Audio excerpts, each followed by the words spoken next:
I was really concerned about, I thought his face looked puffy and swollen, which would happen if you were putting a grown man's weight on someone's neck. I noticed some fluid coming from what looked like George Floyd's body, and in a lot of cases we see a patient release their bladder when they die. I can't tell you exactly where the fluid was coming from, but that's where my mind went. He wasn't moving. He was being restrained, but he wasn't moving. When you first arrived, was he vocalizing at all? Was he speaking at all? I don't remember. And earlier you used the term altered consciousness. Mm-hmm. Yes? Yes. And what do you mean by that? What did you see in terms of his consciousness? Well, we, when we're assessing on a level of consciousness on a call, we'll often first try to just talk to the patient and see if they respond. And if we don't get a response, we'll often kind of tap them on the shoulder or apply sort of painful stimuli.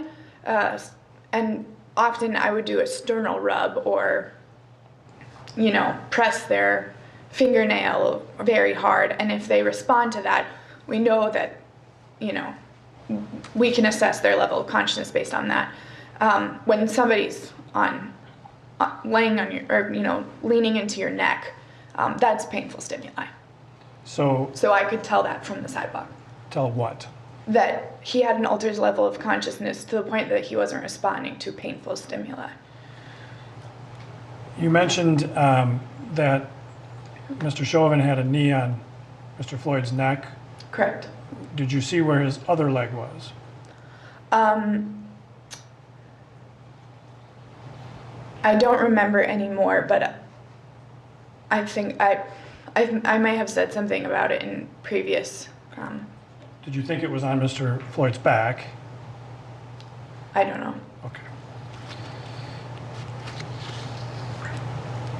And in that moment, when you first arrived and observed what you could about Mr. Floyd, what did you think you needed to do?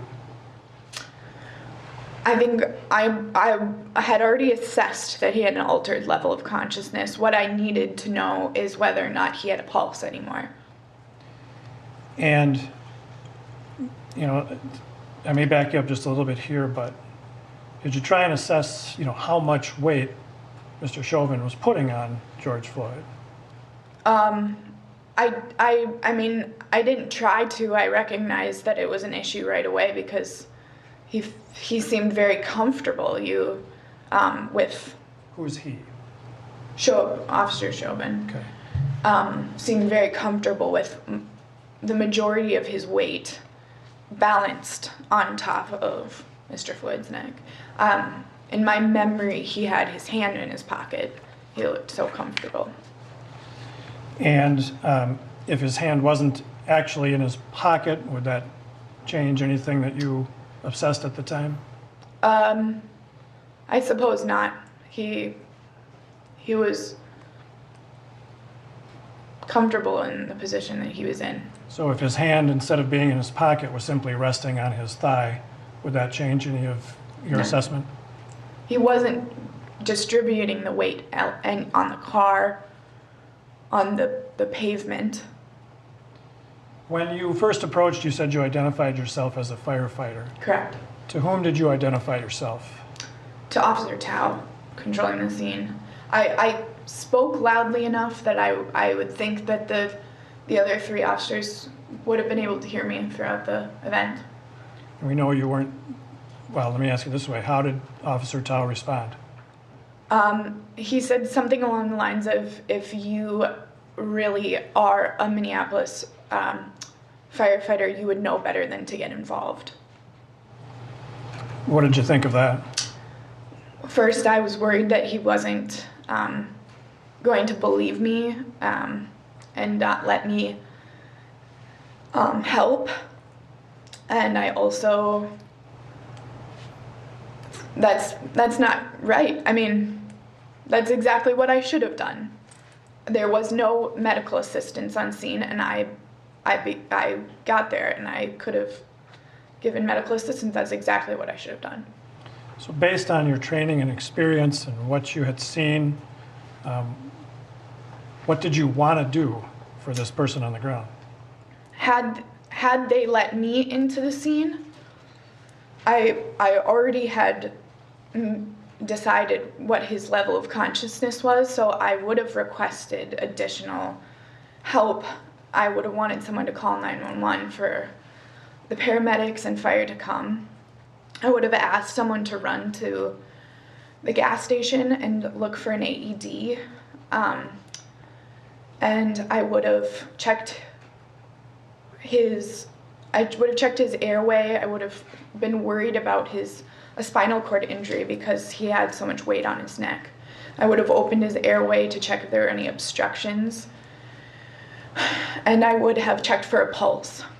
And when I didn't find a pulse, if that was the case, I would have started compressions. And I didn't have my bed bag, so I would have continued compressions. We don't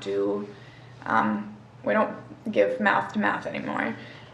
So I would have continued compressions at a rate of 100 a minute until help arrived. And by compressions, what do you mean? I would have put my hands, stacked my hands and pressed his chest. Chest compressions. Chest compressions, Yep. correct, yeah. And what's the point of doing chest compressions? Pumping the blood for somebody that's not doing that themselves, trying to get a pulse back. And were you able to do that, any of those steps? No, sir. Why weren't you able to do any of that? Because the officers didn't let me in to the scene. I also offered, in my memory, to walk them through it, or told them, if he doesn't have a pulse, you need to start compressions, and that wasn't done either. And so are these things that you wanted to do? It's what I would have done for anybody. When you couldn't do that, how did that make you feel? Totally distressed. Were you frustrated? Yes.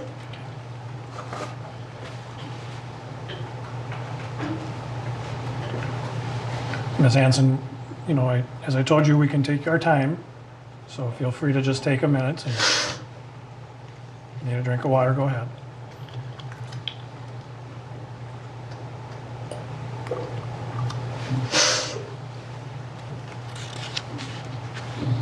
Okay.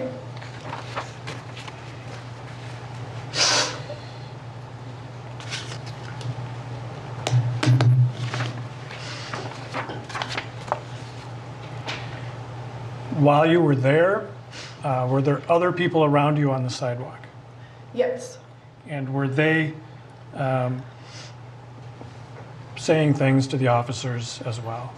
Yes. And do you remember what kinds of things they were saying? No, I was pretty focused on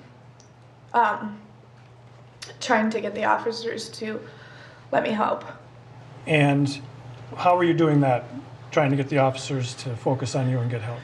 I think in my memory, I tried different tactics of calm and reasoning. I tried to be assertive. I pled and was desperate. Did you also at some point start raising your voice? Yes, sir. And maybe used some foul language even? Yes, sir. Why? Because I was desperate to help, and I wasn't getting what I needed to do and gaining access.